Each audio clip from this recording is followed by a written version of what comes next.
হচ্ছে এখানে √7, তারপর হচ্ছে 5x-1 এবং √7-এর পঞ্চমতম মূল, অর্থাৎ পঞ্চমতম মূলের 7-এর পঞ্চমতম মূল, তার উপর পাওয়ার হচ্ছে 2x-3 হলে x এর মান কত।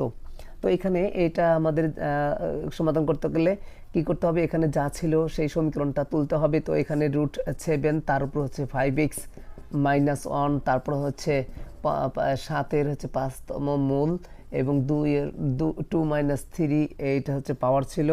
তো এখানে আমরা জানি রুট মানে হচ্ছে হাফ পাওয়ার, এই জন্য আমরা কি করব, এখানে হাফ পাওয়ার, রুটকে তুলে দিয়ে হাফ পাওয়ার, তার উপর হচ্ছে 5x মাইনাস কত 1, আর এখানে হচ্ছে 5তম মূল বলতে বোঝায় কত, এখানে 5 থাকলে 1/5 হবে, আর এখানে কত 2x-3 হবে।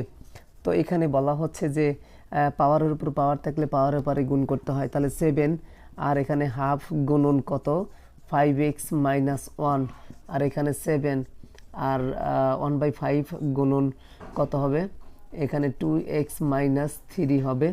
তো তারপরে ভিত্তি একই হলে সমান শ্রেণীর উভয় পাশে যদি ভিত্তি একই হয় তাহলে পাওয়ারগুলো সমান।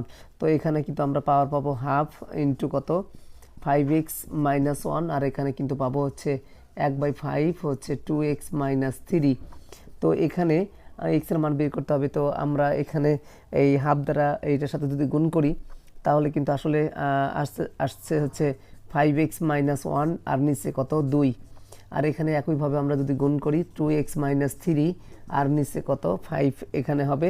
তো আর যদি আমরা গুণ করি 5-5 হয়, আর 2-2 4, এই দিক থেকে গণনাকালে বেশি হয়, যে দিক থেকে গণনাকালে বেশি হবে সেটা বাম পাশে রাখতে হবে। তাহলে 5-এর সাথে 5x-1 এর গুণ হবে, তাহলে 5 ইন্টু 5x মাইনাস এত, আর 2 গুণন কত হবে 2x-3। তো এখানে 5-এর সাথে যদি এটা গুণ করে দিই, সবার সাথে গুণ করতে হবে, তাহলে 5-5 কত হবে 25x, আর 5-1 5, 2-2 4x, আর হচ্ছে কত 3-2 কত 6, এক্সগুলো এক পাশে, সংখ্যাগুলো এক পাশে।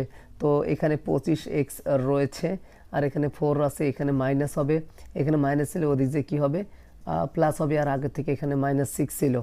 তো এখানে 25 থেকে যদি আমরা 4 বাদ দিই তাহলে কিন্তু 21x হয়, আর এখানে 6 থেকে 5 বাদ দিলে কিন্তু 1 বড় সংখ্যার সামনে যে চিহ্ন থাকে বিয়োগ আছে, বিয়োগ হবে।